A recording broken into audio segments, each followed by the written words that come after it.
लोग मुझसे पूछते हैं कि जिंदगी का लक्ष्य क्या है। वास्तव में मैं तुम्हें अपने प्राणों के अनुभव की बहुत गहरी बात बताना चाहता हूं कि जिंदगी का कोई लक्ष्य नहीं, जिंदगी सिर्फ एक खेल है।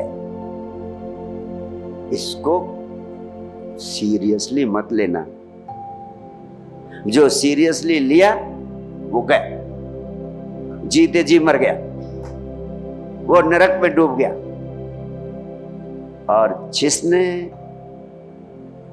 जिंदगी को खेल की तरह लेने की कला सीख ली वो कृष्ण हो गया। क्या हो गया? वही कृष्ण हो गया। इस जिंदगी को खेल की तरह लेने का अर्थ है फूल माला में और गाली में। कोई फूल माला पहना दे आपको और एक दूसरा आदमी गाली दे दे आपको, तो दोनों में कोई फर्क नहीं पड़ना चाहिए तुम्हारे ऊपर। अगर तुम ऐसे हो जाओ तब सच्चे अर्थों में तुम आध्यात्मिक हो गए, सच्चे अर्थों में आस्तिक हो गए। नहीं तो तुम नास्तिक हो। क्या हो? नास्तिक हो। अब बताओ कितने लोग आस्तिक हो, कितने नास्तिक हो? सब लोग गलत जिंदगी जी रहे हो। जिंदगी को सही कर लो, जिंदगी को खेल बना लो। और जो जिंदगी को खेल बना लेता है उसका हर पल आनंद से भर जाता है। हर पल आनंदित रहने की कला उसी को आती है, किसी दूसरे को नहीं आती।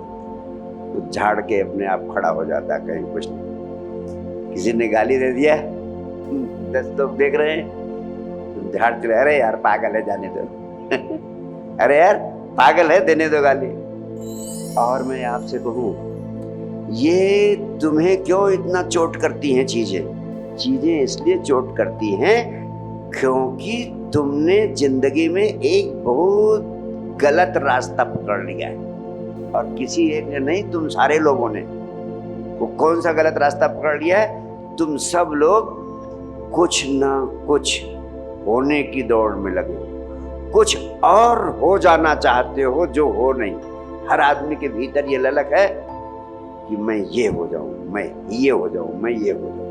हर आदमी ने कोई लखपति होने की ठान रखी है, किसी ने करोड़पति होने की ठान रखी है, किसी ने अरबपति होने की ठान रखी है, किसी ने एमएलए एमपी बनने की ठान रखी है, किसी ने मंत्री बनने की ठान रखी है।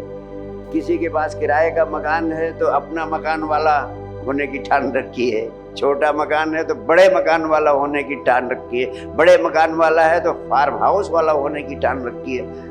Everybody is trying to become something which he is not. और हर आदमी जैसा है वैसा नहीं, कुछ और दिखना चाहिए। इसलिए सब लोगों ने एक मास्क, एक चेहरा ओढ़ लिया है। एक ही नहीं, अनेक चेहरे ओढ़ लिए हैं। हर आदमी कोई न कोई दूसरा चेहरा लगाकर, मास्क लगाकर जी रहा है। और इस सब का कारण क्या है? महत्वाकांक्षा। इस सब का कारण क्या है? जो आप हैं उसकी जगह कुछ और हो जाने की आकांक्षा। अगर मुझसे कोई जिंदगी का पूछे लक्ष्य क्या है, तो मैं इतना ही कहूंगा, जिंदगी का एक ही लक्ष्य है कि तुम जो हो वही दिखने की क्षमता पैदा कर लो। जो तुम हो वही शुद्ध रूप से वही हो जाओ। जैसे अगर तुम गुलाब का फूल हो तो कमल का फूल बनने की चेष्टा ना करो। तुम जूही का फूल हो तो गुलाब का फूल होने की चेष्टा ना करो। तुम घास का फूल हो तो जूही का फूल होने की चेष्टा ना करो। पहली चीज, तुम जो हो, जो तुम्हारी आंतरिक प्रवृत्ति है, जो तुम्हारा इंट्रिंसिक नेचर है, जो तुम्हारा स्वभाव है, मूल रूप से जो तुम्हारी आंतरिक वृत्ति है, उसी को भगवान कृष्ण कहते हैं स्वधर्म। तो जो तुम्हारा स्वधर्म है, जो स्वाभाविक गुण है, स्वधर्मे निधनम श्रेय, यानी उसको प्राप्त करने के लिए तुम सब कुछ होने की आकांक्षा को छोड़ दो। क्योंकि भगवान कृष्ण एक बड़ा अद्भुत सत्य आपसे कहते हैं कि अगर जूही का फूल कमल का फूल होने की चेष्टा करेगा तो क्या पूरी जिंदगी वो कमल का फूल हो सकता है?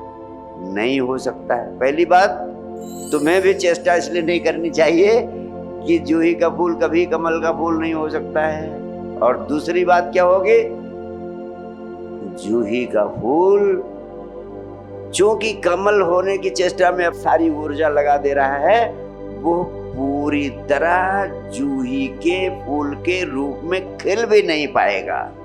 यानी खिला हुआ जूही का फूल नहीं बन पाएगा, क्योंकि उसकी ऊर्जा कुछ और होने में लग गई है। तो तुम्हारी ऊर्जा कुछ और होने में लग जाती है, जिसके कारण तुम जिस लिए अस्तित्व के द्वारा, परमात्मा के द्वारा निर्मित किए गए हो, उसका फूल भी तुम्हारे भीतर नहीं खिल पाता है। तो 2 सूत्र मैंने आपको इस संबंध में देने की चेष्टा की। पहला, B what you are, just be, do not try to become.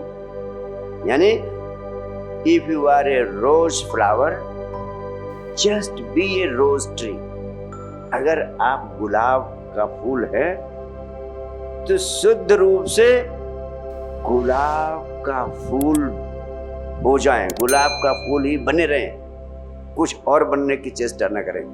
पहला चीज, कुछ और बनने की चेष्टा न करें। और दूसरा, जो है गुलाब का फूल वो पूरी तरह खिल जाए, पूरा का पूरा खिल जाए।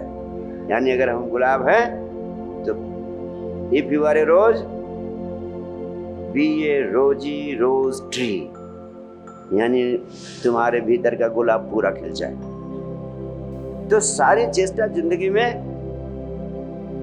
उसी दिशा में करनी चाहिए, तब तुम्हारी जिंदगी में तनाव नहीं होंगे, तब तुम्हारी जिंदगी में अशांति नहीं होगी, तब तुम्हारी जिंदगी में उपद्रव नहीं होंगे। और अंत में एक बात आपसे और कहना चाहूंगा, मैं तो रोज रोज तमाम सारे लोगों से मिलता हूँ, ऐसे लोग जिनको रोटी कपड़ा मकान की कोई तकलीफ नहीं भी है, उनके भी जीवन की ये समस्या है, और जिन्हें रोटी कपड़ा मकान की भी तकलीफ है, उनके भी जीवन की एक बहुत बड़ी समस्या है।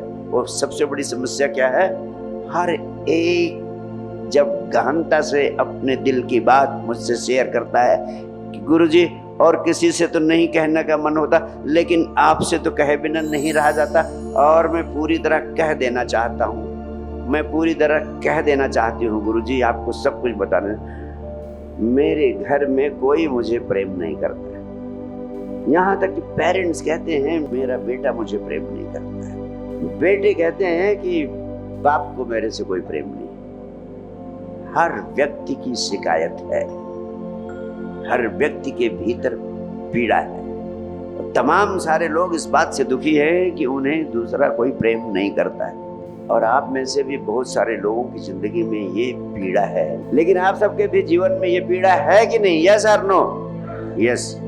तो मैं आपसे कहना चाहता हूँ, ये बहुत बड़ी पीड़ा है, और अगर ये पीड़ा आपकी जिंदगी में है तो आप नास्तिक। दूसरी बात, आप धार्मिक नहीं हैं। तीसरी बात, चौथी बात, आप आध्यात्मिक नहीं। अंतिम बात, अगर ये पीड़ा आपके प्राणों में है तो कुछ भी कर लें आप, और कुछ भी बन जाएं आप, और कुछ भी पा लें आप, फिर भी आपकी जिंदगी में आनंद नहीं पैदा हो सकता है अगर आप प्रेम के लिए तरस रहे हैं तो। इसलिए मैं आपसे हृदय खोलकर कहना चाहता हूँ कि आप इस राज को जान लें। प्रेम न मिलने के कारण तमाम सारे लोगों को जीवन में दुख है, लेकिन इस दुख से मुक्त होने का एक ही उपाय है कि प्रेम करना सीख लें।